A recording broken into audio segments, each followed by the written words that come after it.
Hello students, a very good morning to one and all. जैसा कि आप लोग जानते हैं हम लोग 4th यूनिट को ही कंटिन्यू कर रहे हैं, that is nothing but the ultrasonic testing and acoustic emission. ठीक है, तो ऑलमोस्ट आपने अल्ट्रासोनिक टेस्टिंग हम लोग कवर कर चुके हैं। ठीक है, एक दो टॉपिक बचे हुए हैं। ठीक है, लास्ट लेक्चर में हम लोगों ने कवर किया था अपना टाइप्स ऑफ अल्ट्रासोनिक प्रॉब्स के बारे में आपने पढ़ा ना, दैट मीन्स कितने टाइप्स के ट्रांसड्यूसर आपके होते हैं जो कि अल्ट्रासोनिक टेस्टिंग में आप यूज़ करते हैं। ओके, तो आज का जो हमारा टॉपिक है, आज हम लोग कवर करने वाले हैं, that is nothing but the ultrasonic inspection techniques. That means ऐसी कौन कौन सी आपका टेक्निक्स हैं जो कि आप अल्ट्रासोनिक वेव्स की हेल्प से, अल्ट्रासोनिक ट्रांसड्यूसर की हेल्प से, ठीक है ना, आप यहाँ पे डिफेक्ट को डिटेक्ट करने के लिए यूज़ कर सकते हैं। Okay, so there are various methods which are involve. Okay, तो वन बाय वन हम लोग आपका डिस्कस करेंगे। फर्स्ट ऑफ ऑल जो आपका सबसे पहले आता है, ठीक है, that is nothing but the immersion techniques. नाम से ही लग रहा है इमर्जन टेक्निक्स, दैट मीन्स क्या होगा, जो टेस्ट स्पेसिमेन है, इसका जो मेन की पॉइंट बता रहा हूँ, बहुत ज़्यादा डिफर नहीं है आपका जो अदर टेक्निक से हैं।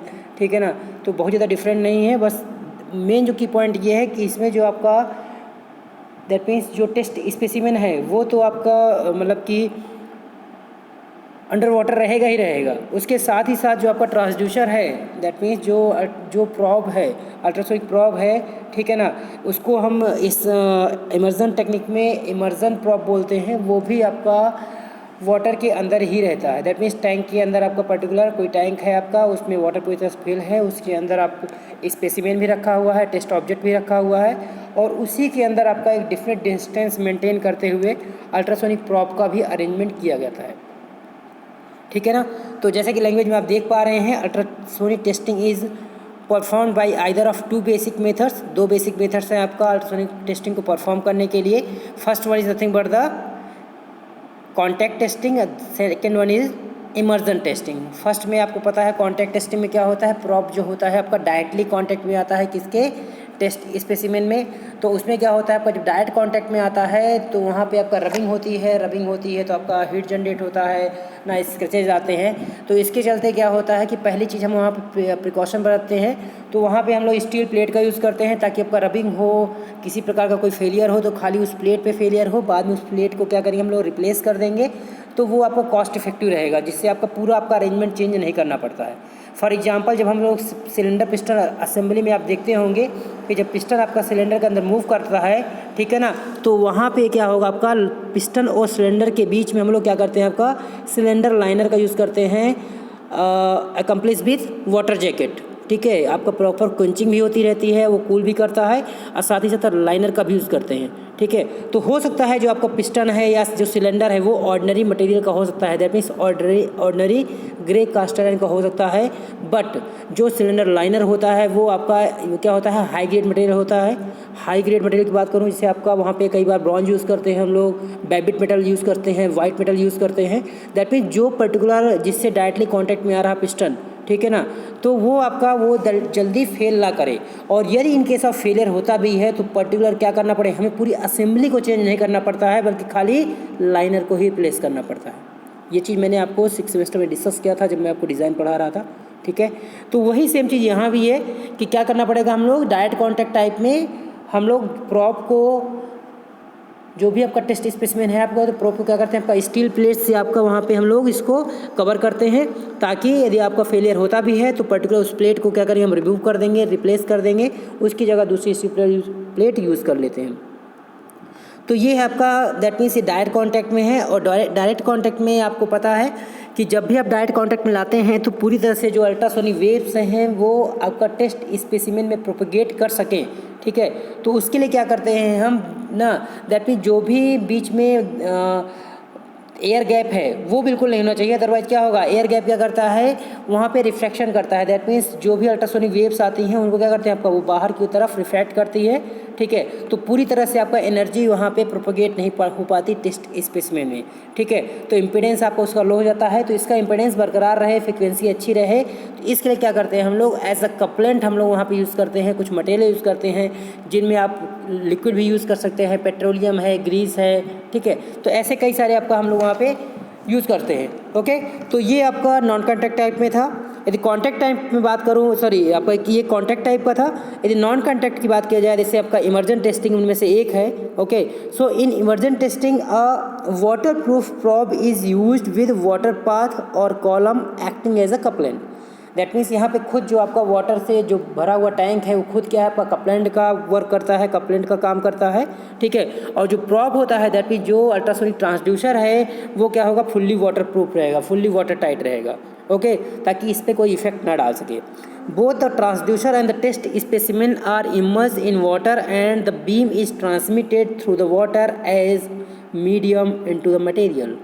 जैसे कि मैंने बताया था पहले ही आपको कि जो भी हम लोग इसमें अल्ट्रासोनिक प्रॉब्स या ट्रांसड्यूसर जो भी यूज़ करते हैं वो उसके साथ साथ आपको जो टेस्ट स्पेसिमेन है वो दोनों ही आपका पर्टिकुलर किसी वाटर टैंक में हम लोग क्या करते हैं, इसमें वाटर के अंदर इमर्ज करते हैं और उसी में आपका दैट मीन्स ट्रांसड्यूसर की सहायता से क्या होगा, जो अल्ट्रासोनिक बीम्स हैं आपका उनको प्रोपोगेट की जाती हैं। और ये अल्ट्रासोनिक बीम कैसे जनरेट होती हैं, कैसे इंड्यूस होती हैं, ये सारी चीज़ें आपको पहले ही पता है, ठीक है। दैट मीन्स क्या होता है, अल्टरनेटिंग वोल्टेज सप्लाई होती है, ठीक है। उसकी हेल्प से जो आपका इलेक्ट्रिक पल्स जनरेटर होता है वो क्या करेगा, इलेक्ट्रिक पल्सेज आपका जनरेट करता है। और ये इलेक्ट्रिक पल्सेज कहाँ पे भेजी जाती हैं, आपका ट्रांसड्यूसर में, दैट मीन्स अल्ट्रासोनिक प्रॉब्स में भेजी जाती हैं।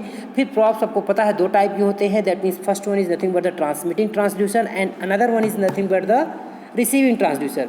तो जब आपका दोनों ट्रांसड्यूसर आपका एक ही जगह यूज़ किए जाते हैं, ठीक है, तो वो दोनों ही फंक्शन एक साथ परफॉर्म करता है। दैट मीन्स ट्रांसमिटिंग ट्रांसड्यूसर का भी काम करता है और जो अल्ट्रासोनिक वेव्स आपका आफ्टर टेस्टिंग द ऑब्जेक्ट जब वो आपका रिटर्न होती हैं, दैट मीन्स रिफ्लेक्ट होकर बैक आती हैं, ठीक है ना, तो उनको आपका एज अ रिसीवर भी आपका ये हम लोग यूज़ करते हैं। फिर जब आप अल्ट्रासोनिक वेव्स आपका रिसीव करते हैं आपका ट्रांसड्यूसर के द्वारा, तो जो आपका रिसीविंग ट्रांसड्यूसर है क्या करेगा, इसको फिर से इलेक्ट्रिकल सिग्नल में आपका कन्वर्ट करता है। और यही सिग्नल क्या होते हैं आपका ऑटोमाइज़र वगैरह में भेजे जाते हैं, जो कि क्या करता है यहाँ पे इसका एम्पलीट्यूड को वो इंक्रीज़ करता है। और एम्पलीट्यूड जब इंक्रीज़ करता है तो यही आपको ऑस्किलोस्कोप में इंटरप्रिटेट किया जाता है, यही आपको देखने मिलता है। अलग से यहाँ पे आपका मैथमेटिकल प्रेजेंटेशन दिखाया गया है इसका, ठीक है। दैट मीन्स जो आपका टेस्ट स्पेसिमेन है और जो आपका प्रॉब है उन दोनों के बीच जो डिस्टेंस होती है उसको हम लोग डिस्ट्रीब्यूट करते हैं और मैथमेटिकली इसको कैलकुलेट करने के लिए हम लोग ये आइडेंटिटी यूज़ करते हैं, दैट इज़ D=T/4 + 1/4, जो कि किस में होती है, आपका इंच में होती है। जहाँ पे D आपको पता है distance between the probe test specimen हो गया आपका, एंड T क्या है आपका thickness of the probe, okay, thickness of the test specimen.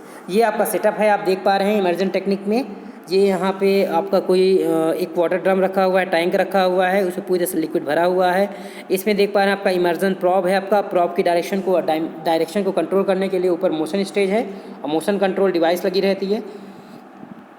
जो टेस्ट स्पेसिमेन है आपका वो नीचे रखा हुआ है और उसको सपोर्ट करने के लिए आपका स्पेसिमेन सपोर्ट लगाया गया है। टेस्ट में आपको ये भी दिखाया गया है कि वहाँ पे क्रैक कहाँ पे है, और जहाँ पे क्रैक है वहाँ पे अल्ट्रासोनिक वेव्स आपका क्या होंगी, आपको टकराने के बाद वापस जाती हैं। तो इसका जो आपका बैक इको है आपको वहाँ पे दैट मीन्स ऑस्किलोस्कोप पे देखने को मिलेगा। बाकी ये अनदर बीम भी आपको दिखाई गई है जहाँ पे क्रैक नहीं है, तो दैट मीन्स क्या होगा, इनिशियल इको और बैक रिफ्लेक्शन इको दोनों आपका सेम आएगा, सेम एम्पलीट्यूड रहेगा, ठीक है। बाकी आपको पल्स जनरेटर और रिसीवर का फंक्शन मैंने आपको समझा ही दिया, डिजिटाइजर मैंने आपको बता ही दिया, ठीक है। तो मेरे ख्याल से इसमें कोई दिक्कत नहीं होनी चाहिए, आपको क्लियर हो गया होगा ये, ठीक है। फिर भी यदि कुछ आपका कोई डाउट रहे तो बिल्कुल आप कमेंट सेक्शन में आप क्वेरी करें, पूछें उसमें, ओके। हम लोग आगे नेक्स्ट बढ़ते हैं। The another technique is nothing but the bubbler technique, okay, as the name suggest bubbler technique. इसमें क्या हो जाएगा, इसमें भी हम लोग वाटर का यूज़ करते हैं, बट बस क्या होता है इसमें सिंपल सा एक जो माइनर सा डिफरेंस है वो ये है कि हम लोग इसमें नोज़ल का यूज़ करते हैं to propagate the ultrasonic waves, ठीक है। आप देखिए यहाँ पे टेस्ट स्पेसिमेन में, in this technique the sound beam is projected into the material through water flowing through a nozzle and is directed perpendicular to the test specimen to produce longitudinal waves और adjust to some angle to produce shear waves. That means क्या कहते हैं, longitudinal waves को produce करने के लिए या इसमें टेस्ट स्पेसिमेन में आपका इम्पिंज कराने के लिए, प्रोपेगेट कराने के लिए यहाँ पे हम लोग क्या करते हैं, अलग से एक नोज़ल का यूज़ करते हैं जिसमें आपका वाटर से फिल रहेगा। वाटर सप्लाई करने के लिए देखिए यहाँ पे नीचे दिखाया गया है कि वाटर इनलेट कैसे करेंगे। यहाँ पे अलग से प्रॉब लगाया गया है, प्रॉब क्या करेगा, जो भी इलेक्ट्रिकल सिग्नल्स वो सारी चीज़ यहाँ पे नहीं दिखाई गई हैं। बाकी सेटअप आपका पूरा सेम रहेगा, इलेक्ट्रिक बस जनरेटर रहेगा, आपका ठीक है ना, ऑप्टिमाइज़र है ना, ऑस्किलोस्कोप है, वो सारी चीज़ रहेंगी। बट जो मेन डिफरेंस है आपको ये है कि यहाँ पे प्रॉप कहाँ पे यूज़ करते हैं, प्रॉप का नोजल के साथ यूज़ करते हैं। नोजल का फंक्शन क्या होता है आपका, एरिया को कम करते हुए उसके क्या होगा आपका, वो वेलोसिटी को आपका इंक्रीज़ करता है, ठीक है। दैट मीन्स यहाँ पे अल्ट्रासोनिक बीम आपका पर्टिकुलर डिफिनेट सेक्शन में जहाँ से होगा गुजारना चाहते हैं वहाँ से गुजरेगी, और जो भी आपका फ्लॉज या डिफेक्ट यहाँ पे आएगी, हालांकि यहाँ पे टेस्ट स्पेसिमेन में यहाँ पे कोई डिफेक्ट नहीं दिखाया गया है, तो इसीलिए जो इनिशियल इको है और बैक रिफ्लेक्शन इको दोनों सेम आएंगे, ठीक है। ओके, तो ये यहाँ पे आप यहाँ पे रिकॉर्ड कर सकते हैं with help of oscilloscope. Clear है, तो ये आपका बबलर टेक्निक है।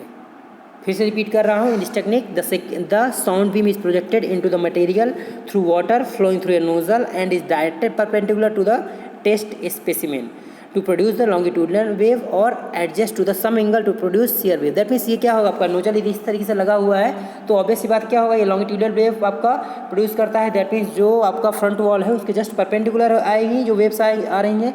इन केस ऑफ मान लें किसी एंगल पे आप प्रोपोगेट कराना चाह रहे हैं, दैट मीन्स टेंजेंशियल वेव चाहिए आपका या शियर वेव चाहिए, तो इसका जो सेटअप है आपका उसे पर्टिकुलर डिग्री पे आप इंक्लाइन कर सकते हैं, जिससे आपको आपका ट्रांसवर्स या शियर वेव भी आपको मिलेंगी, ठीक है।